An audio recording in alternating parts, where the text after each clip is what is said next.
You're listening to the We Are Libertarians podcast network. Find all of our shows at wearelibertarians.com. This episode is brought to you by Shopify. Upgrade your business with Shopify, home of the #1 checkout on the planet. Shop Pay boosts conversions up to 50%, meaning fewer carts going abandoned and more sales going cha-ching. So if you're into growing your business, get a commerce platform that's ready to sell wherever your customers are. Visit shopify.com to upgrade your selling today. You found your person. Now let the Knot help you with everything else. The Knot connects you to the wedding inspo, vendors, venues, and planning tools you need to make your day totally you. Having helped plan 25 million weddings, we've got your back when it comes to every little detail like RSVPs, budgets, and more. Because your wedding comes to life with the connections that matter the most. Get started at theknot.com/audio. The Knot. Let's plan your wedding together. You're listening to the We Are Libertarians podcast network.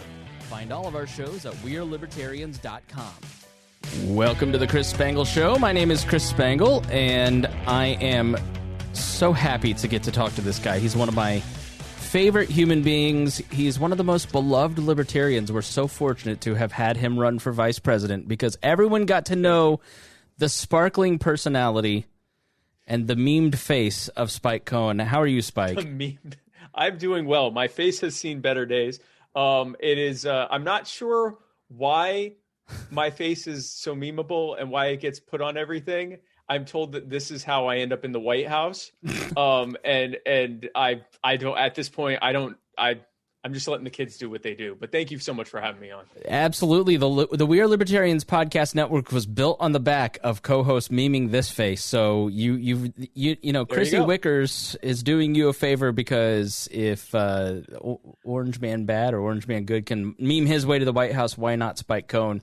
He is the host of The Muddy Waters of Freedom, My Fellow Americans, and The Culture of Winning. You can find all his podcasts at muddywatersoffreedom.com. There's a phenomenon. This is my fourth cycle as a Libertarian Party member watching the election cycle. And after every presidential campaign, Libertarians love to run to all the reasons that it was horrible. There's the cynical strain of Libertarians drives me crazy and makes me cynical too. And so, you know, I invited you on because I wanted to talk about some of the good stuff of the Joe Jorgensen Spike Cohen campaign, because I'll start with the thing that I saw that was most recognizable as a bright spot in that campaign, and it was the bus tours.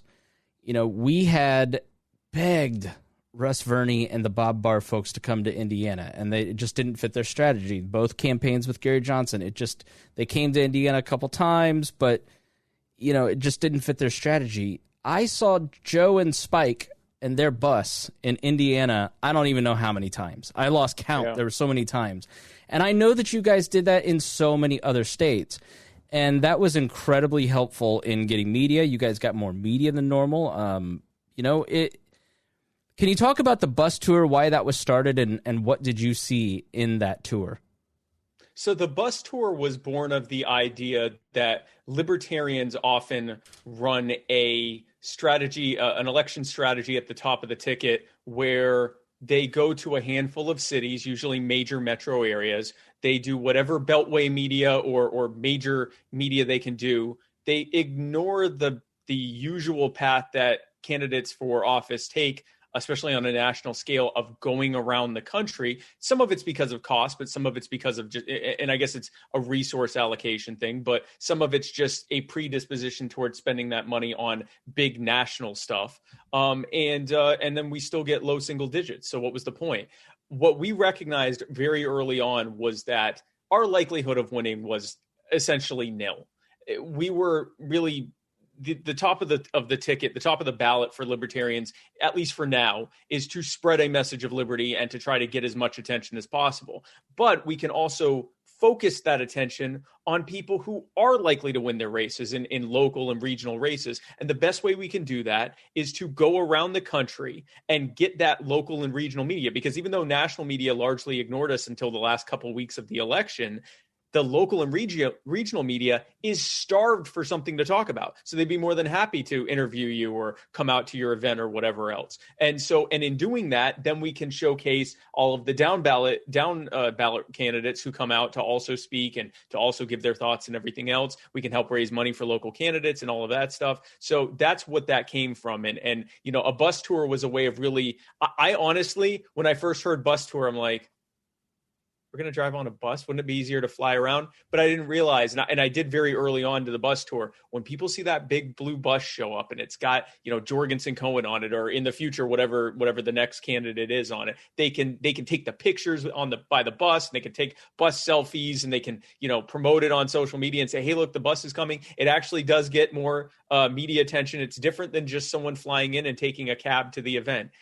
There is some, or a rental car to the event. There's something about showing up in a giant, I think 50-foot bus or whatever. Also, I fell in love with the bus because it was really nice inside. But so we had a Rupert, when he ran for governor here in 2012, had an RV wrapped with his face, and it was Rupert from Survivor. So he already had like 50% name ID of the state. Yeah. And so like we get on our Twitter like these incredibly dangerous photos of people hanging out of cars taking picture of, there goes Rupert. Like there really is something about that is an interesting phenomenon where people who identify with that person or cause go, holy cow, there's the thing. Let me take a picture of it. So, what I know that I saw it. We had 400 people or more show up to see Joe speak, and that helped. The down ballot candidates did a couple interviews when she was in town. So did you. And that really helped the local party gather a bunch of names and get some, when Gary came to town, we had 200. So it was a doubling. Was our experience here in Indianapolis consistent with other states? Were there states that you focused on more than others? I mean, what did you personally drop in and do a lot of times? I was all over the place. So we did a total of, I think, 48 states between Joe and I. I think the only states we didn't visit, I always forget the second one. We weren't able to go to Hawaii only because of their quarantine restrictions. If we had gone there, we would have had to stay put in a room for 2 weeks, and that wasn't viable to be able to do that. And then the other state was, I believe it was either Idaho or Wyoming, or it was a Western mountain state that we weren't able to get to. We visited every other state. In most cases, multiple times. I myself visited 35 states and did something like 75 campaign stops. I was in Indiana twice. So really, I mean, Indiana was definitely one we hit a lot, but we were everywhere. We were in, like I said, I was in 35 states and I was at the bottom of the ticket. Most states we went to at least twice, and some states we went to multiple times. And especially like some of the so-called Rust Belt states, Indiana, Ohio, some of the higher population states, Florida, New York, California, we had multiple events in, but most states got most states got 35 of the 50 states got both of us. And, it was a pretty incredible thing. And the most important thing was going into it, the person that's running for tax assessor or, city council or mayor or even governor for Don Rainwater, they had much better chances of winning their races, or at least placing much higher than libertarians. We went into this knowing that unless lightning struck 1,000 times in the same spot, we were likely to get low to middle single digits. So it was best to focus whatever leverage we could get from media, both local and national, towards the race, filter it down to the races where we can actually win, and also focus on growing the party. The party membership grew by almost 50% last year. Wow. And I certainly can't, Joe and I can't take all credit for that, but I certainly think that us working in concert with grassroots activists at the state and local level was a major contributor to that many people growing. The number of people who registered libertarian grew by almost 10%, even once you factored in that there were some states that completely disenrolled all their third party registered voters. So we had some major gains there. We got almost 1.5% instead of 3%, which, that's sad, but it also really doesn't matter. It's still low single digits. And until we grow the party at the grassroots level enough where we can viably, contest that race, or at least have a shot in hell of getting on the debate stage, then ultimately the most important thing we can do in that position is to help the candidates who actually have a shot of winning. And that's what we tried our best to do. People often look at this like you've got to have a strong top of ticket and that presidential candidate will pull you because that's what people think. Really, it's grassroots up.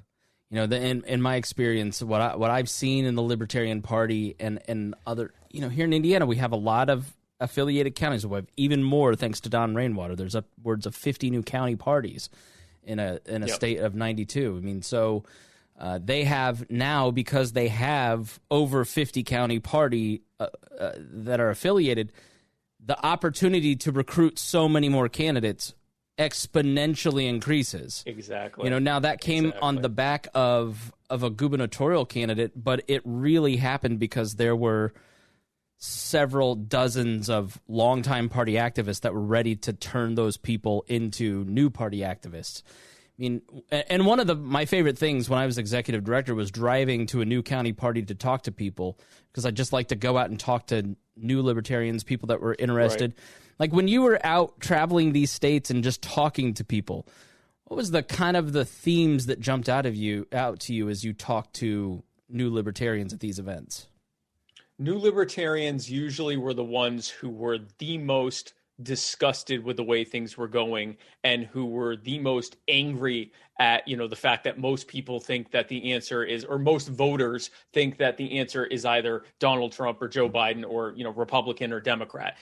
Remember what it was like when you finally realized it was all a scam, right? And that right. there was that the Republicrat was a Republicrat, and that sort of white hot anger that you felt from that. So, but with that anger often came hope.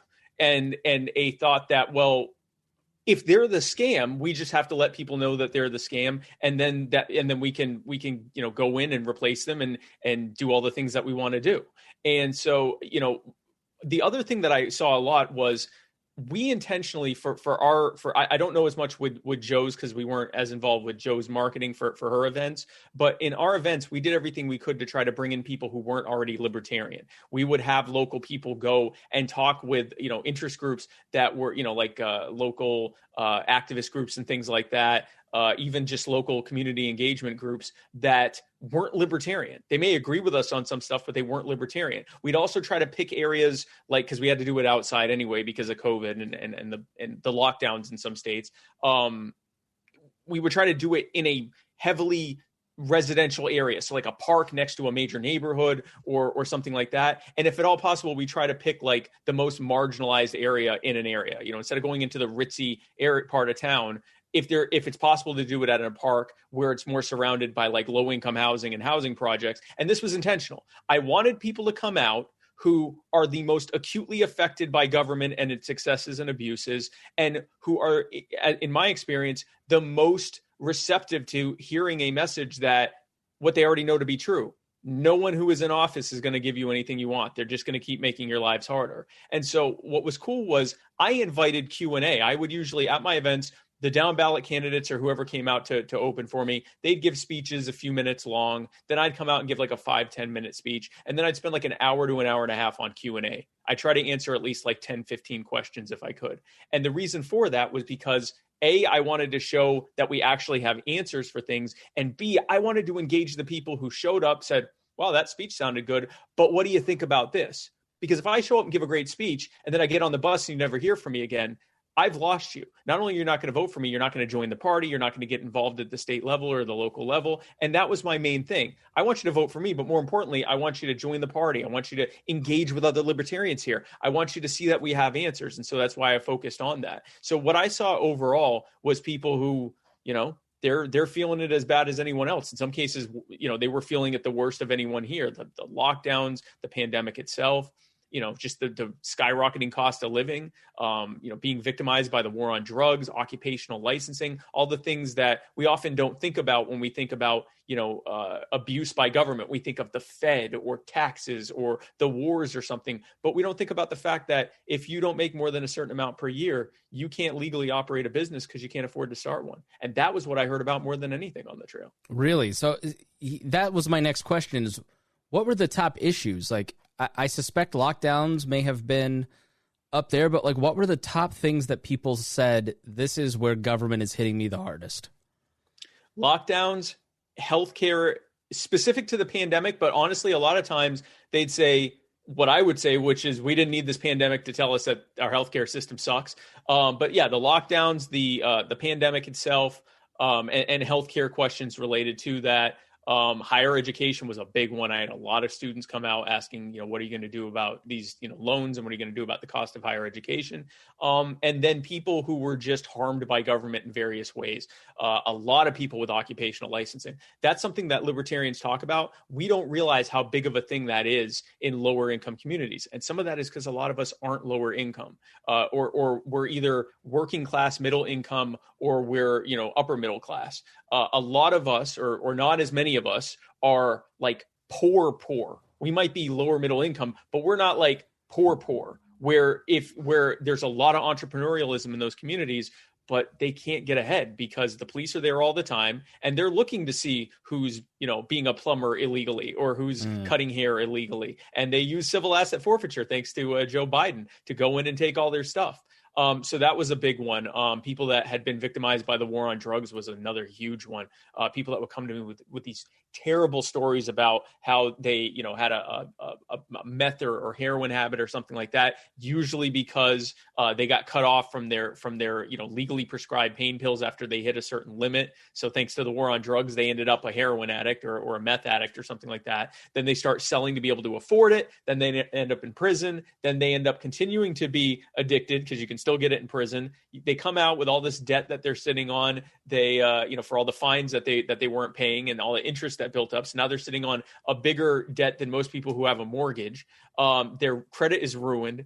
They have a felony record, so they can't get anywhere. So, just horrific stories. And all I could say to them is, I'm so sorry, but do know that this is what we're fighting for. When we can get into positions of power and influence, one of the first things we plan to do is to dismantle this kind of stuff and give you your clean record back so you can try to reclaim your life. There were times where I felt powerless in a way because all I could say to them is, I'm so sorry and know that we're fighting for you. But when I would see the hope that they would feel that at least someone was out there fighting for them, it made me realize that even if right now we aren't in a position to be able to actually change those things, the first step is to letting people know that this problem exists and that we need to fight it. And then the next step is actually being able to do it.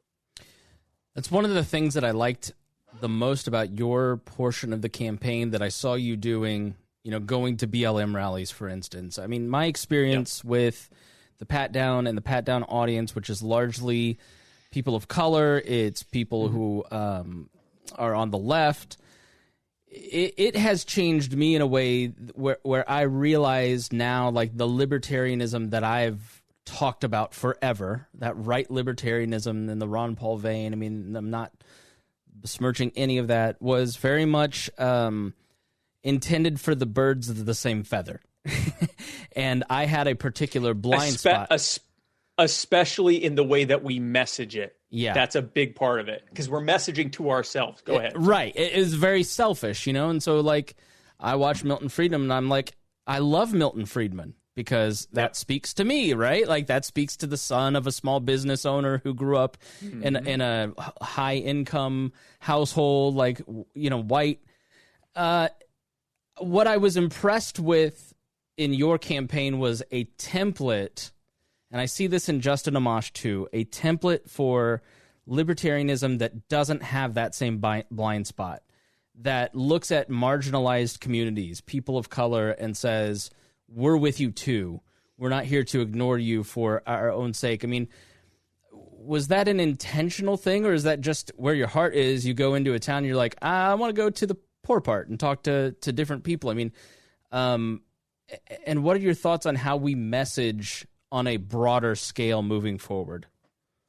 It was intentional, and not just for a specific demographic. I wanted to talk to the people who were the most acutely affected by the things that we know are harmful coming from government. If we as libertarians recognize, whether we're minarchists, anarchists, whatever, if we recognize that the government is largely an agent of harm, or at least the way it's configured now is largely an agent of harm, and if we're able to look at data that shows us that there are certain people who are in communities that are disproportionately harmed by those abuses and excesses of government, then not only is it, in my mind, I guess sort of a moral obligation. I don't like saying moral obligation, but not only do I feel most drawn to the person who is the most acutely affected by this because they're the ones suffering the most, but from just a pure marketing and strategy standpoint, when I go into housing projects to do door knocking tours, when I have a bus set up in the middle of a low income neighborhood that has housing projects there,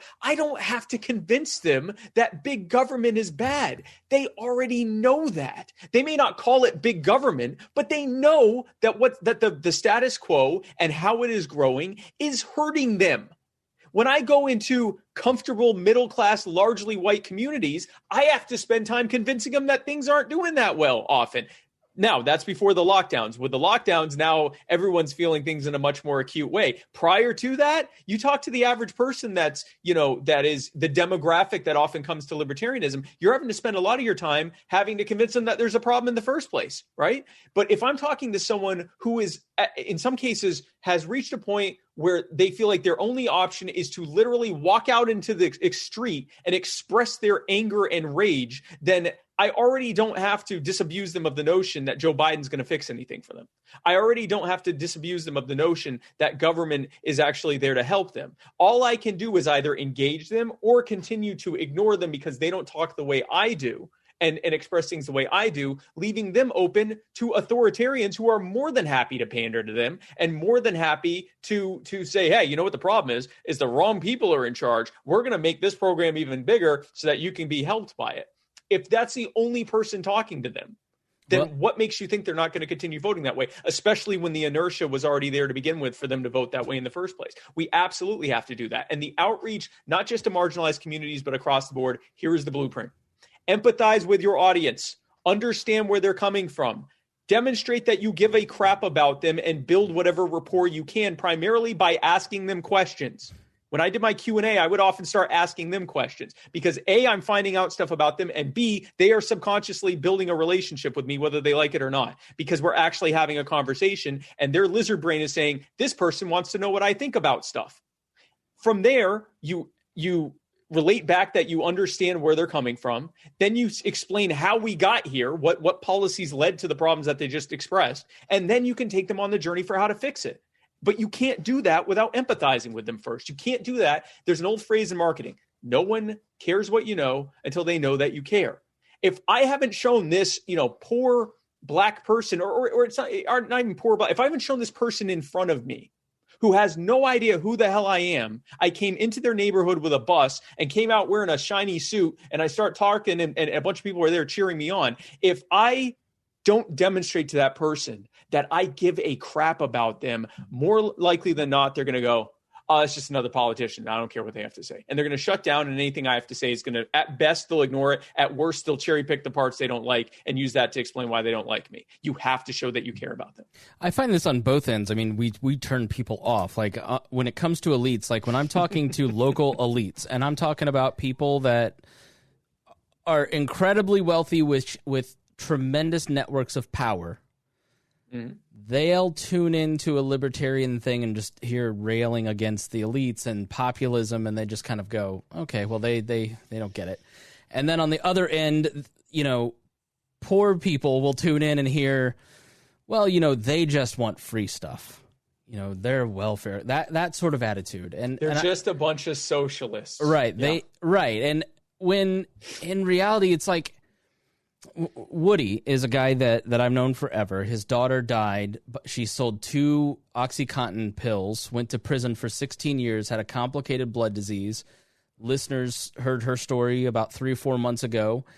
And Woody is just this blue-collar guy who had absolutely no contacts in government or media and had no idea what to do. Didn't even a year later know how his daughter died, right? And so because I picked up the phone because he saw Rupert empathizing with him in the debates in 2012, I was able to get a nurse to tell him how his daughter passed, help him get a lawyer, help him sue the state. He helps. Wow. He's setting the foundation for getting Corizon out of this state. Like, I helped get him into positions, into networks of power with my contacts. Like, it's taking somebody who is starting from nowhere and moving them to a different place. And like, That's the benefit of the Libertarian Party in my mind, and what we ought to focus on is how can we leverage positions, even though the Libertarian Party, we all sit here and go, they have no power, it's worthless.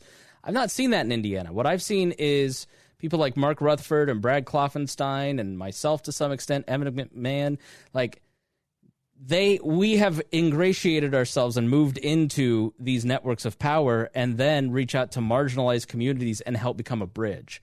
Like, I really think that is one future role for the Libertarian Party, and that's one thing that I see you doing so well, is appealing to a broad coalition of people and saying we can be the bridge. I agree, and that's the only way you can do it. I definitely would say my message, in the way that I message it to most audiences, tends to lean on the populist side. But I also make a point of saying our problem isn't millionaires. This isn't the 99% versus the 1%. Most of the 1% are people that have not that much more access to, big levers of power than the rest of the country does. They just have nicer stuff and more financial security, but they're not really powerful. This is the 99.99% versus the 0.001% that we're talking about here. This is about a relative handful of incredibly powerful multi-billionaires who have a vested interest in creating this gravy train system that they benefit from at the direct expense of literally everyone else. So no, I'm not here to give people a hard time because they have a nice house and 3 cars, or say that they're part of the problem. And that's where a lot of, I guess for lack of a better word, populist messaging often goes, is it attacks like it has us, we're still fighting against each other. Now you're fighting, instead of fighting against your neighbor that's across the street, you're fighting your neighbor that's over there in a gated community. And in reality, that person may not be suffering as much as you are, but they're not really responsible for what's happening. This is happening as a result of a system that was created by incredibly powerful people. And we do need to break down the gravy train, and we do need to give the power back to the people. But that's not at the expense of people who probably are very hardworking and honest and have also just, built success for themselves. I don't think you have to choose between one or the other. I agree with you that a lot of times libertarians pretend that we have absolutely no access to power or influence. If that were the case, we wouldn't have been able to get on a bus. We wouldn't have been able to afford a bus. We wouldn't have been able to have, interviews on any kind of national media. Or we're not as big as the Republicans or Democrats, and there are certainly corporate interests that have a vested interest in not platforming us. And we definitely do have to continue to work to build our own network on the grassroots level outside of what they're doing, so that eventually they can ignore us. But that's completely different than saying that we can't start doing things in the meantime, especially at the local and regional level. There are cities where libertarians are increasingly dominating because they have good ground game in those areas and are able to get their initiatives passed, get their candidates elected, and things like that. And you mentioned culture of winning, my show. What I am focusing on is talking to elected libertarians across the country to see how they did it, what their challenges were, how they overcame those challenges, and then build a blueprint for how libertarians can win elections across the country, especially at the local and regional and statewide level, and to kind of demystify the idea of libertarians getting elected in the first place. And the more of that happens, and having the party be 50% larger than it was this time last year is a great way to help towards that. And I'm going to work to continue to help grow the party at the grassroots level moving forward. The more people we have, the more people we can run, the more people that we can get into positions of power and influence, the more that we can begin to actually show how our ideas work, which helps bring in people that don't just want to hear about it. They want to actually see how it works. Why did you start the show, The Culture of Winning? So after the election, I think there's a difference between finding perspective and focusing on where the good things were and where the bad things were, and just looking at it with rose-tinted glasses. And I had a lot of people who, and they're people that I very much love and respect. It's nothing personal against them. I had people who came and congratulated me for getting 1.2, 1.3%. They said, "Hey, congratulations." And I said, "For what?" And they said, "Well, you got more votes than any other candidate during a presidential reelection cycle." Okay, what else? You got the second highest number of votes we've ever gotten, and you spent less money per vote than any other candidate. And also you came in third in all 50 states, and the gap between you and the Green Party widened. And I said, okay, that's good. But then when I would try to talk about where we could have done better, or where we outright failed in some cases, or where we should have done more of good, I was told, no, but when you really think about it, this was the best we could do. And I thought, yeah, no, that's a problem, because A, this is unacceptable. The fact that we are reliant on factors that largely have nothing to do with us or our campaign or our party or anything we did to decide whether we get 1% or 3%, it just shows that we need to focus on growing and winning so that we can actually start to have some level of position in larger races. But also an inability or a refusal for coping reasons to look at what we could have done better is a good way to continue failing. And, I believe that we need to end the era of losing admirably. And so what culture of winning is about is saying, let's stop talking about licking our wounds on how we lost. Let's focus on where we're winning and see how to do more of that. Instead of focusing on what major media didn't let us do, or what the Commission on Presidential Debates didn't let us do, or what ballot access laws didn't allow us to do, or what the Republicans and Democrats and corporate media didn't let us do. Let's talk about people who said, I'm running for office, I'm a libertarian, and the voters went, okay, we're voting for you. And they won. And let's see how we can duplicate that. Because I guarantee you, if we drill it down enough and we build a strong enough blueprint, then what gets someone to win in their school board or their water preservation district or their city council or their county council or their mayoral race or whatever, or state legislative race, can also work for a race for Congress. It can also work for a race for Senate or governor when scaled up. You apply those same principles and bring people in, you can now win any race, but you have to look at how you succeeded and build from there. If you keep looking at where you failed and just try to look for, well, but if you think about it, that was really a win, right? So like, even when we talk about where we went right, we did great on bringing people in, and we did great on helping grow local affiliates and helping down ballot candidates.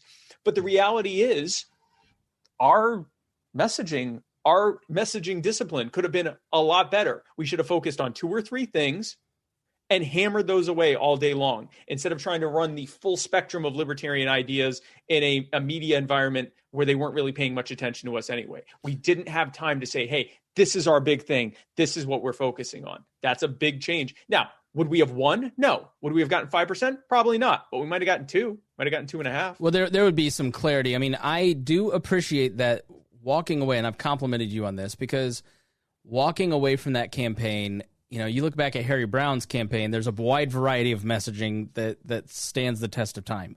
Gary Johnson, there's nothing, right? Like, Bob Barr's been erased from the internet, right? So, the presidential campaign is largely a marketing campaign, and it is a good way to explain libertarian ideas, because it's the only time in my life any of my friends and family actually care about libertarianism, right? It's the one time they ask me, what do you think? But just from a pure discipline campaign point of view, for clarity's sake, because people are paying such little attention, why was there the decision to go wide like that? And why do you think that isn't the right path? I think that libertarians in general have a problem where, and I something I had to disabuse myself from and apply what I learned in nearly 20 years of running a successful business, and say, hey, why don't I start doing what I did for 20 years instead of what I do as a libertarian when I talk about libertarianism? When someone tells you what is libertarianism, we often get into what could be a 20 or 30 minute long diatribe about property rights and self-ownership and individual autonomy and the non-aggression principle and all these things, instead of saying something in a 15 to 20 second time span that makes them go, huh, okay, cool. But what about this? And then you can have that conversation. So I think what we were doing is just naturally what libertarians were doing. And by the time I realized that there needed to be a correction, and I started doing it on my side, it was honestly too little too late at that point. It was we were going into September, and it would have been good initially for us to be hammering away on the things that people were pick 3 things that people were talking about. So basically the lockdowns, the pandemic and healthcare questions related to the pandemic, and especially during the summer, police brutality and the protests and all of that stuff. That if we talk primarily about that, not ignoring those other things, but simply focusing on that. And if someone asks us a question about the other things, we can answer that, but then try to bring it back to what everyone else was talking about. We do not have the position that Donald Trump had where we can tweet something and now everyone's talking about that. We are small enough where we have to go with what everyone else is talking about. And the only way that we can effectively do that is by going in there with a bold message that is completely different than what anyone else is saying and get people to go, wow, that's a good point. I wonder what they think about this. That's what we should have done. And I think it was more just, this is what libertarians do. People say, what's libertarianism? And we go, do you got an hour? And then we start telling them all this stuff. And the problem with that strategy from a campaigning standpoint is you are using limited time to spread a bunch of different messages that often are going to confuse people. So people are going to get lost in the whole, oh, well, this is what they think about guns. This is what they think about the war. But what about the thing I care about? And if someone's already predisposed to trying to find a reason to write you off so they can vote for one of the lesser evil parties, the very second and we saw this, how many times did we see this where someone would go, I agree with Joe and Spike on everything except this. So I'm voting for Biden or I'm voting for Trump. And if instead we had just laser focused on the things that they actually cared about and gave them a strong and engaging and empathetic and bold and dynamic libertarian message for that, then from there we could have done a lot better, and we could have focused our attention to get that media attention. Yeah, media wants something viral. I often, and this is being around it for a long time, like libertarians don't realize how often they function from insecurity. And one of the things that I like about sort of what's happening right now is a growing confidence it starts with messengers and podcasters and candidates, and then it starts to spread out into the grassroots. But, libertarians swing violently from like insecurity to overconfidence, and we're going to win this because everybody in my life has told me they're voting for me, to the day after the election, this is all hopeless. Why did I do this? To I need to tell everybody everything, to we need to focus on one thing. And like, there's not a level, and there's never going to be consistency because it's just organization. Of course, everyone's going to have differences of opinion. Right. Yeah. But operating from insecurity, gets you, well, Johnson failed in these ways, so we need a messenger like this. And so we need somebody who understands it perfectly. And then, oh, well, that didn't work. Now we need to get somebody like this. And like, it's that constant like swing from where we failed last instead of looking at, like you just did, which is, working in radio. There's an old saying in radio. When you are sick and tired of hearing that advertisement or song that someone is hearing it for the first time, like repetition is the key to all of it. And in a campaign, right? Like, I want to build the wall. I want to lock her up. I'll vote for him. I want unity. Yes. I don't want to deal with this problem of the orange man bad anymore. I'll vote for Biden. Like, nobody knows what Joe Biden really stood for other than I'm not Trump. Stop Donald Trump. Right. Stop Donald Trump. And Donald Trump ran on in 2016, lock her up, build the wall, like literally 3-word. If you and it was frustrating. You'd ask a Trump supporter, well, how's he going to do it? Well, he's a billionaire. He'll figure it out. In other words, I don't care how he's going to do it. He said he's going to do it. And I like those things. So we needed to focus on that. And this is just general messaging in general. You have to go where your audience is, meet them where they are, and then bring them to your side. That's how leadership works, is by going out and showing by example how things can work and how things are able to work better the way that you want to. That's messaging, that's leadership, that's sales, that's everything rolled up into how to be successful. Now, it's good for us to learn from our failures. But I think we often cycle between, like you said, we're going to win this time to, oh my gosh, we didn't win because this, and this, let's never do that again. Or going the other way and going, well, if you think about it, we kind of won sort of in a really special way. My thing is this: we can learn from our mistakes, see what we did right, see what we did wrong, and change it. I would like to focus when we have lost so much, when losing at the federal level is our status quo. 100% of the time, we lose at the federal level. Why won't we look where we win a good bit of the time at the state, at the city, and the regional, and sometimes at the state level, and say, hey, this stuff's working. Let's do more of that. and let's figure out how to scale it up. And let's bring people into libertarianism who go, libertarians running for president. Well, we have that libertarian city council person, and she makes a lot of sense. So, I think I might consider it, or at least want to listen to that. We have to grow from the bottom up. We are not going to get the favors necessary to win from the top down. It's just not going to happen. We could pick Kanye West is a billionaire who everyone knew, and he got like 70,000 votes. Okay. You have to have the infrastructure in place. Yeah. We could find the most charismatic billionaire genius who everyone knows and loves, and we're not going to win if we don't have the grassroots infrastructure in place. Machine politics, whether you like it or not, is how you win at the national level. So let's build it at the local level and build something that eventually reaches a point, and it can happen quickly, it can snowball quickly, where they have to include us in the debates because we're every bit as much of the story as anyone else is. They have to include us in the polling because they'd look like idiots if they didn't. They have to include us in their stories because everyone's already talking about us. This is how you are able to grow into something that can win. And it's not easy, but it can happen quickly, but we have to do the work. And that's what I've been focusing on pretty much since the day after the election, is find the baselines for what we did right and what we did wrong, start talking to people about how they actually did it correctly, where they either won their race or, like in a case of Don Rainwater, did exponentially better than anyone else has ever done in their position, and then build out from there. How do we continue to build on these successes? Yeah, I mean, there's a record number of candidates coming 2 years from now, and they're already working hard. And it comes just from building on success after success. And I agree. I think we focus too much. I don't know if you saw this, but I have a suspicion that Facebook libertarianism and libertarian movement are much different than the grassroots libertarians that you were talking to. The concerns and the strategies are different, and the people that are out working in the field are not necessarily the people that you're talking to online that self-identify as libertarians. Quite a bit different, and I mean, there is some overlap, but it's nowhere the black-pilled anger that you see on social media. It is not out there doing the hard work. These are the people who are either have given up on the whole thing, that are on social media, the professional anxiety-ridden, angry libertarian, cynic libertarian.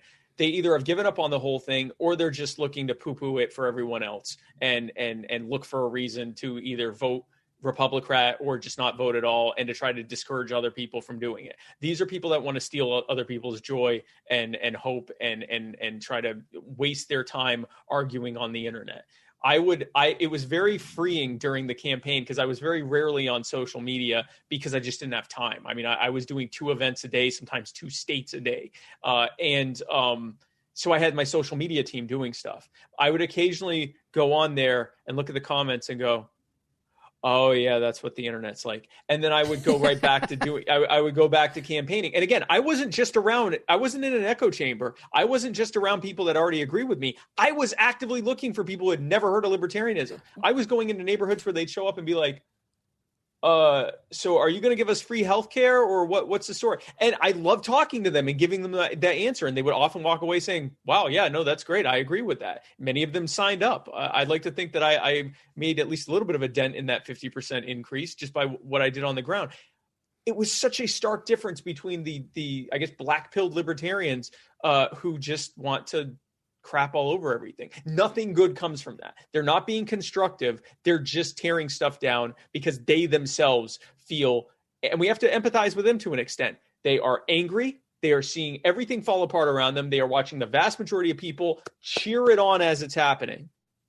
And then they're watching the only, group that's trying to do it often failing. And they feel hopeless, and they feel angry, and they think that people who have any hope are stupid, and they treat them that way. And so I get where they're coming from, and I hope that they can see that there is some actual hope, but we can't try to appease them.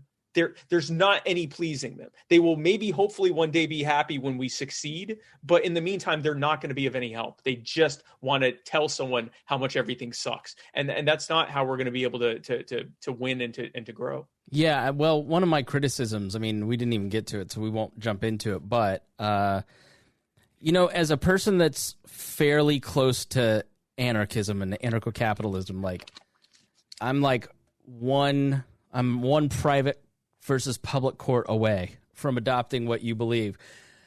I just find like less trust in libertarians after watching this past year, and anarchists specifically. That type of person you're talking about makes even me kind of go, well, I don't know if my own ideas work if I have to like cooperate with you, who seems so hell-bent on not cooperating, so angry. You don't even believe in the basic principles of the rule of law, so how can I trust you when we sign a contract together? Like, I mean, some of that has even shaken my, like, I desperately love and believe in these ideas, and I'm looking at it going, so I can't imagine what, like, regular dude or madam out there who's just reading this stuff and watching my comments feed, like, going, oh, this is ugly. I don't think these people have a solution at all. I talk about this a lot. We have the most empathetic message known to man when it comes to politics. We tell people that they own themselves. They should be able to have total autonomy of what they want to do and be able to choose who they want to work with and have every bit that's been stolen of all of their money and their power and freedom that's been stolen from them restored back to them so that they can thrive and prosper without the burdens being imposed upon them by incredibly cynical people who want to control them to their own aims. And then we often allow some of the crappiest messengers to be the ones to say it, because the way they frame that message is no one owes you anything. It sounds like you think that you are due, yet you're entitled to my labor. I guess you like slavery. Oh, you got kids in school? I didn't know you were a welfare queen. Like, this is, and the problem with this way of thinking is it is people who are operating from hurt, who are now causing harm and abuse to other people, who look at that and go, like you're even saying, I don't want to do anything with you. Yeah. I actually kind of hate you. Like, not only do I not like your ideas, but I'm actually okay with someone coming in and making you leave me the hell alone. Right. Because you sound so abusive. But we have to remember that they're coming from a place of hurt. I often was, I still can be a little snarky, but I was often a lot more snarky than I am now. And then one day I realized you would never do this with your business. You would never cold call someone to try to sell them on a web design package. And then, the second they express any kind of disagreement, you just start crapping all over them and then hang up, or just keep abusing them until they hang up on you and block your phone number. That's stupid. That's not how you reach people. One of the big things that I plan on doing, and it's something, the working title is gold messaging, but it's basically just applying the tried and true ways to make friends and influence people to how to talk to normies about libertarianism. And so I've already started, I'm going to be speaking at Gold Rush in Alaska. I'm already booked for, I don't even remember how many state conventions, but that's what I'm going there to do. I'm not going there to just, wave to adoring crowds. I'm going there to talk to them about, hey guys, here's where we are failing on messaging. We have the best ideas. We have the truth on our side. We have better ideas than Democrats and Republicans on the things that their voting bases care about. We're better than them on it. Why are we arguing? Why aren't we just empathizing with them and then expressing how our ideas work? And then when people go, yeah, but I don't know how I think about that, then engaging with them in good faith, where your primary purpose is for them to walk away feeling good about it and you planting seeds. Even you can't beat them into submission, but what you can do is say, oh, you know what? That's a good point. I get what you're saying, but here's my thought about it. But I'm fine with agreeing to disagree. I just, we definitely need to fix things. And that person walks away going, well, I don't agree with everything they said, but man, that was a nice conversation. And whether they like it or not, those ideas are germinating. And when, they start seeing what's happening on the news and so forth, they go, you know what, the libertarians said that would happen, or, well, that would make sense because what they said. Or you can make them hate you and they will actively try to, come up with intellectual reasons why everything that you say is wrong. It's our choice. And I think it's obvious which choice we need to take. When it comes to anarchy, because I know we were to get into a major debate or anything like that, here are my thoughts on anarchy, because I am an anarchist. People of faith, Christians, Jews, Muslims, most faiths, or at least most Abrahamic faiths, believe that we should try to live sin-free, without any sin. But then we paradoxically recognize that everyone is with sin and that we're actually depraved. And so people that aren't in that faith, or just a lot of people in general, would say, well, what's the point? If you recognize that everyone's depraved, why would you want to be try to be sin-free if you already know you're going to sin? And the answer is, there's many answers. I want to be closer to the ideal that my creator set for me. I recognize that when I'm more sin-free, I tend to live a better life as a result of my not hurting people around me. I think it's the right thing to do, and it makes me feel better. All of these things, it's an ideal to push for. The way I think of anarchy is not, we talk about the Rothbard button. If you could push the button to make government go away. Well, if you push the button to make government go away, everyone would turn around and go, what the hell did you just do? And they go back to building government. There is no Rothbard button. There is no snapping your fingers and making government go away. And even if you're able to reach a point where you can create individual anarchist societies, we may never get rid of the idea of centralization into coercive monopolies to try to fight against it. But the closer we are towards anarchy, the closer we are towards a society where people respect each other's boundaries and recognize their rights of life and property and freedom, the closer we are to that, the better off we are. And if we are able to eventually work that into a long-term sustainable society, all the better. If we're not, but we're closer, great. But it is not people talk about, well, what's it going to be in Ancapistan? There's no Ancapistan. It is being freer now than we are being freer in the future than we are now. As an anarchist, I believe that all solutions come better from free people. There will always be bad actors, but the more you can decentralize power, the more you can make those bad actors just be jerks who can't hurt anyone. Hitler in a neighborhood is a bully and a jerk that most everyone's going to ignore. A couple people may join him, and the rest of the community says, "Hey, you stay the hell off my yard, or you'll never leave my yard." Hitler in a country ends up causing a world war and genocide with the force of law. With the force of law and the power of centralization of power and force and influence into a coercive monopoly. So anarchy, in my mind, Donald Trump was just a lovable buffoon until he became president, and then now everybody hates him. Exactly. Joe Biden is a guy who nibbles on his wife's fingers. You give him power, and we're about to see some really bad things happen over the next 4 years. It is the difference between someone being a dick and someone being, a tyrant who causes immeasurable harm and suffering. So my idea for anarchy is we move closer. We recognize that the ideal is no coercion at all. And we move as far towards that as possible, working with anyone who recognizes that the better thing is towards closer to what we want than where we're headed. The one issue I have and I think what Justin Amash was trying to say is that there's a distinction between libertarianism and anarchism. And he was also talking to people outside of the Libertarian Party saying, well, libertarians don't necessarily want no government, but, they want, less centralized government and more decentralized government. The problem was initially how he phrased it sounded like he was telling anarchists, this is not your party. We don't want you here.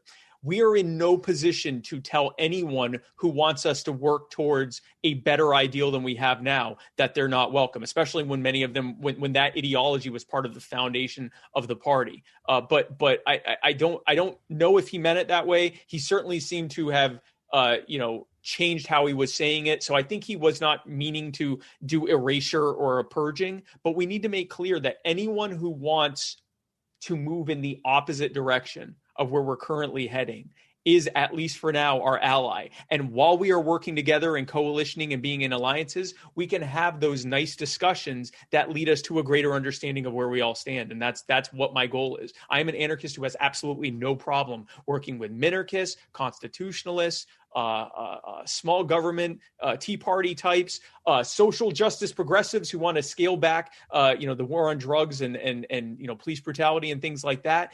People across the political spectrum who want to end the wars and bring the troops home.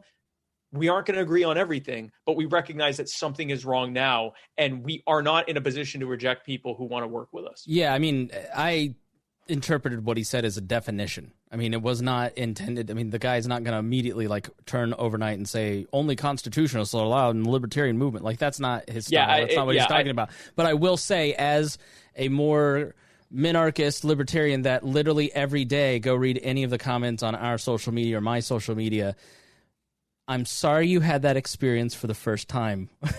But that is the experience of people who who are more in the Milton Friedman camp every single day. And that's sort of from anarchists? Oh, absolutely. Anarchists are the biggest jerks. And so it makes a lot of people go, I don't want to be an anarchist because, the Rothbardians are jerks, so I'll stick with the Friedmans. And then we have these tribes, and it's like, I'm much more amenable to what you're saying and what we've tried to do here. We are libertarians where, two anarchists and a constitutionalist and whatever the hell Reinhold is are going to talk on Saturday.